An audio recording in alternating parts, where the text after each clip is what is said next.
For years, Last Man Standing was a show that brought families together every Friday night. The laughs, the characters, the stories. It all felt like home. But then everything changed one by one. The main cast started leaving, the replacements didn't feel the same. And suddenly viewers were left wondering, why did their favorite characters disappear? Was it creative differences, career changes, or something deeper? The true story is more surprising than you'd expect. So let's get started. After years away from TV, Tim Allen came back strong in 2011. With Last Man Standing, it wasn't an easy decision. He had already turned down big offers, including one from CBS that would have paid him $1 million per episode.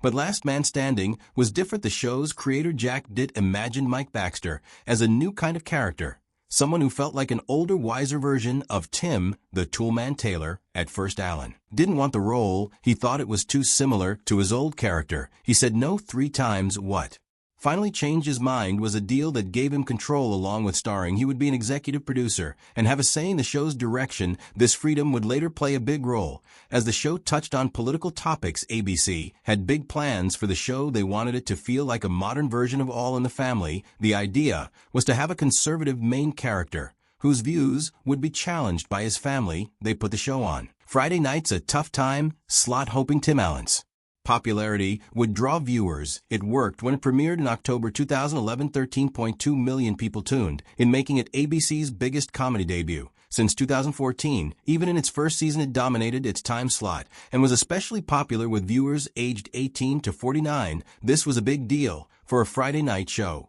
which is usually a hard slot to succeed in. Over 6 seasons, a show kept strong ratings, averaging over 8 million viewers per episode. That's why it shocked so many people when ABC canceled it in 2017.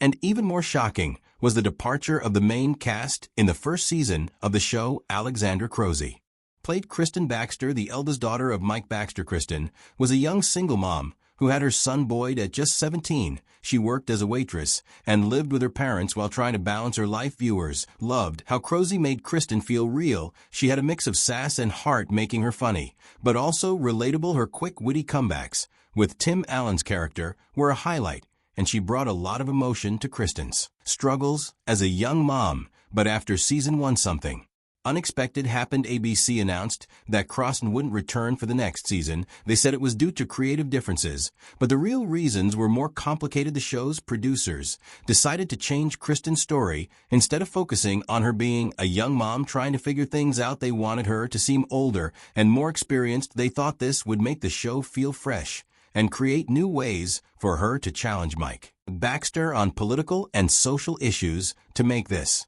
change, they recast Kristen with a new actress, Amanda Fuller. Another reason for the change had to do with how the sisters on the show looked. Even though Kristen was the oldest sister, Alexandra Croson was actually younger than Molly Ephraim, who played Mandy, the middle sister. The producers felt this made things seem a little off. Amanda Fuller, who was older than both Croson and Ephraim, seemed like a better fit to play the eldest sibling. Apart from that, in December 2011, Nick Jonas made a surprise appearance on Last Man Standing as Ryan Vogel's son, Kristen's ex-boyfriend, and the father of her baby. He was only 19 years old at the time, and the cast was meant to grab attention and boost ratings. In this Christmas episode, Ryan suddenly comes back to town after disappearing. For a long time, he's shown as a nervous and immature teenager who ran away from his responsibilities. The show described him as a numbskull who got Kristen pregnant. Jonas's version of Ryan was simple and not very developed, but his appearance caused quite a buzz among viewers. Things changed when Tim Doyle became the showrunner in season 2. He wanted Ryan to be more than just a deadbeat dad. Doyle decided to turn Ryan ex-boyfriend and the father of her baby. He was only 19 years old at the time, and the cast was meant to grab attention and boost ratings. In this Christmas episode, Ryan suddenly comes back to town after disappearing. For a long time, he's shown as a nervous and immature teenager who ran away from his responsibilities. The show described him as a numbskull who got Kristen pregnant. Jonas's version of Ryan was simple and not very developed, but his appearance caused quite a buzz among viewers. Things changed when Tim Doyle became the showrunner in season 2. He wanted Ryan to be more than just a deadbeat dad. Doyle decided to turn Ryan into a smarter, more complex character who could challenge Mike Baxter's strong conservative views. The plan was to make Ryan a regular character with deeper connections to the Baxter family. But even Doyle couldn't keep this character. In 2012, Jordan Masterson took over the role of Ryan. Masterson, known for his role on Greek, brought a completely new version of the character to life. His Ryan was smarter, more mature,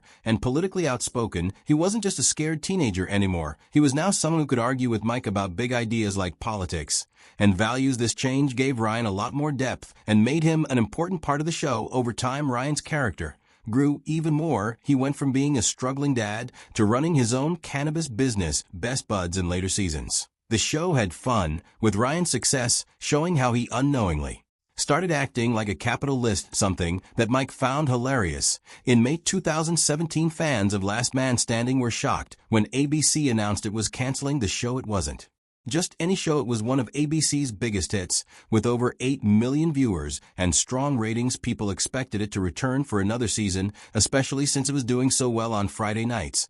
But instead, the cancellation came out of nowhere. The timing made it even more surprising. Just 2 months earlier, Tim Allen, the show's star, had caused a stir on Jimmy Kimmel Live. He joked that being a conservative in Hollywood felt like living in 1930s Germany. Many wondered if that had anything to do with the network's decision. ABC's President Channing Dungey said it wasn't about politics. She claimed the network wanted to stop airing comedies on Fridays and focus on fantasy and sci-fi shows instead. But for fans and even the cast, it felt like a slap in the face. The cast didn't hide their emotions. Tim Allen went on Twitter and said he felt stunned and blindsided by the cancellation. Nancy Travis, who played his TV wife Vanessa, shared her heartbreak with fans and thanked them for sticking by the show. Hector Alzando, who played Ed, hinted in an interview that politics might have played a role in the decision. While the older cast members were shocked, younger actors like Molly Ephraim and Caitlin started moving on. They didn't expect the show to come back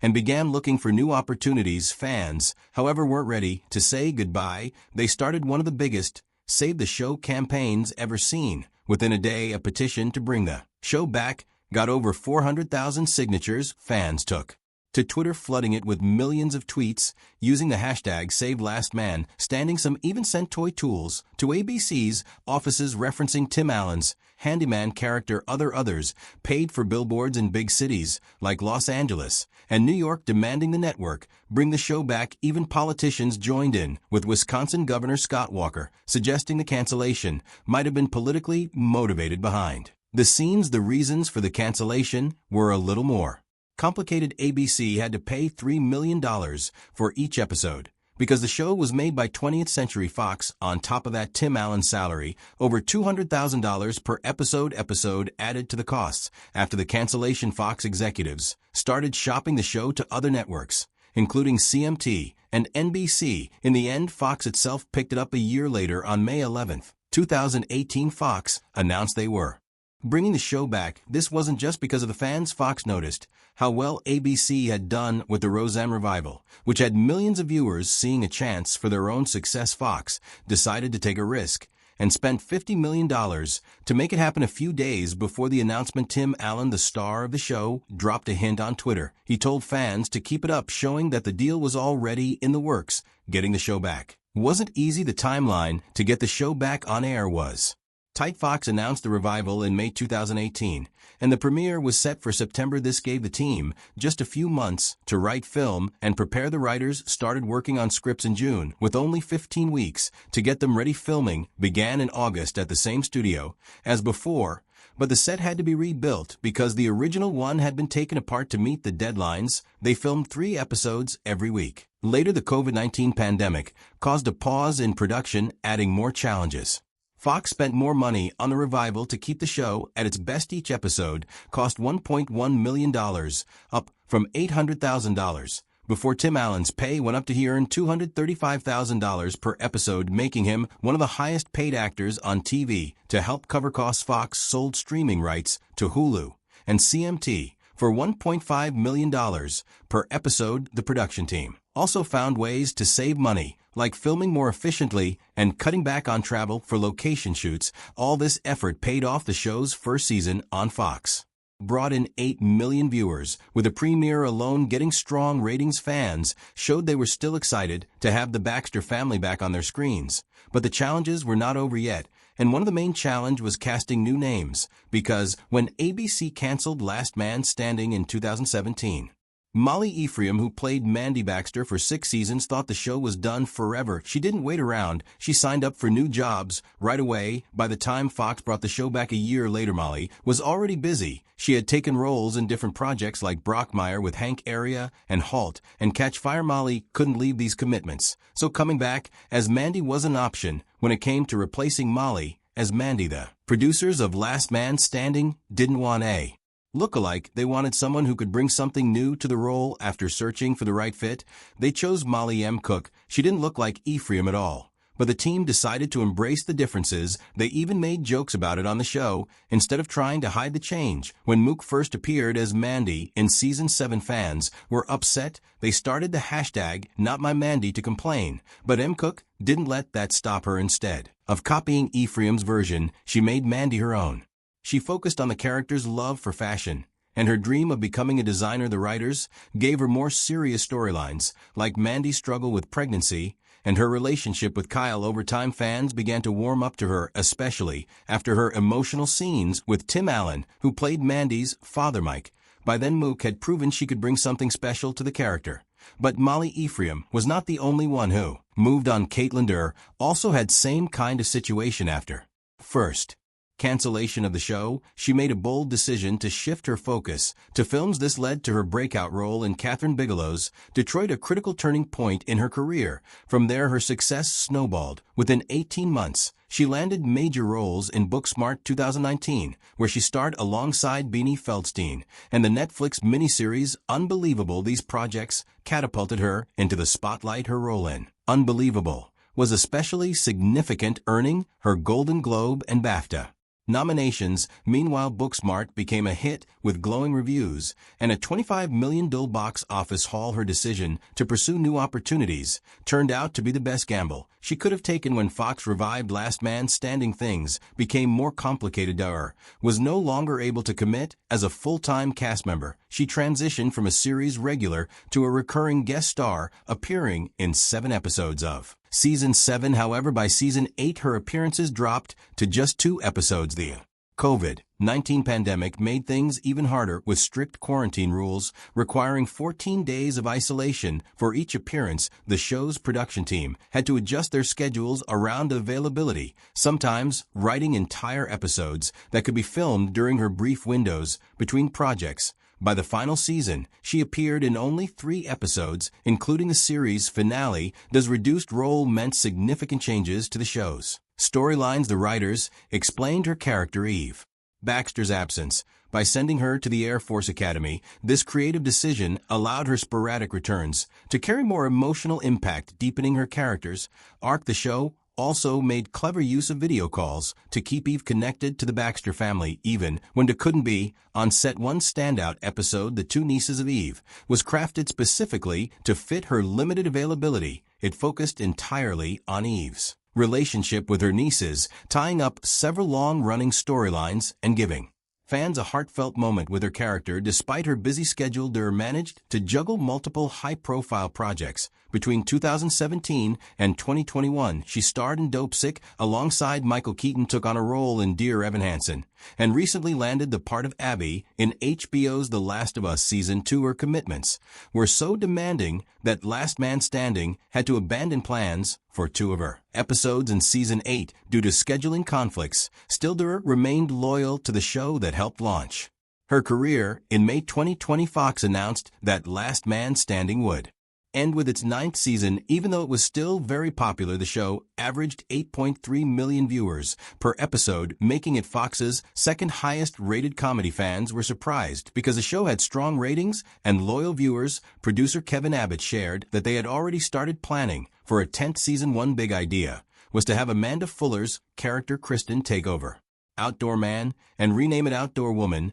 This change would have focused on how the family business evolved over time and explored themes of generational change. The writers also wanted to bring back fan-favorite guest stars like Jonathan Taylor Thomas and Richard Kay for storylines that tied into their earlier appearances, making it even more exciting for longtime fans. As the final season approached, Abbott revealed that Fox executives wanted a big event to make it special. At first, Abbott wasn't interested he felt the show worked best when it focused on small family-centered stories. But then writer John Hauer came up with an idea that got everyone excited, bringing back Tim the Toolman Taylor from Home Improvement. This sparked discussions about how the two shows could connect. Over the years, the team had considered other crossover ideas, like creating a shared universe, where they explained what happened to all the Taylor family members from Home Improvement. However, these ideas were always complicated to pull off, involving legal challenges and negotiations between multiple studios. Some exciting ideas never made it past the planning stage. One idea was to do a Tool Time reunion special within the Last Man Standing universe, bringing back the entire Home Improvement cast. Another idea had Mike Baxter discovering he was distantly related to Tim Taylor, which would have created a fun storyline about their family trees. Connecting the writers even planned a Christmas special that would unite cast members from both series, but scheduling conflicts and legal rights issues made it impossible. When they finally decided to bring Tim Taylor into the show, it wasn't easy. Since Disney owned the rights to Home Improvement, it took a lot of back and forth negotiations. Abbott revealed that the crossover wasn't officially approved until the day before the script reading. He even threatened to move forward without Disney's permission to get things moving. Tim Allen, who played both Mike Baxter and Tim Taylor, had some conditions. He wanted Tim Taylor's character to be treated respectfully and given a proper reason for being in Colorado. The writing team rewrote the episode 3 times to satisfy everyone, including the original Home Improvement creators. Tim Allen went the extra mile to prepare. He rewatched episodes of Home Improvement to get back into character and make sure Tim Taylor and Mike Baxter felt like two different people. The final episode included subtle nods to Home Improvement, like references to Wilson and Tool Time, and even explained what happened to Tim Taylor after the original series ended. This crossover became one of the most memorable moments of Last Man Standing's final season, tying together two beloved shows in a way that thrilled fans. Bringing back Tim the Toolman Taylor from Home Improvement, this sparked discussions about how the two shows could connect. Over the years, the team had considered other crossover ideas, like creating a shared universe, where they explained what happened to all the Taylor family members from Home Improvement. However, these ideas were always complicated to pull off, involving legal challenges and negotiations between multiple studios. Some exciting ideas never made it past the planning stage.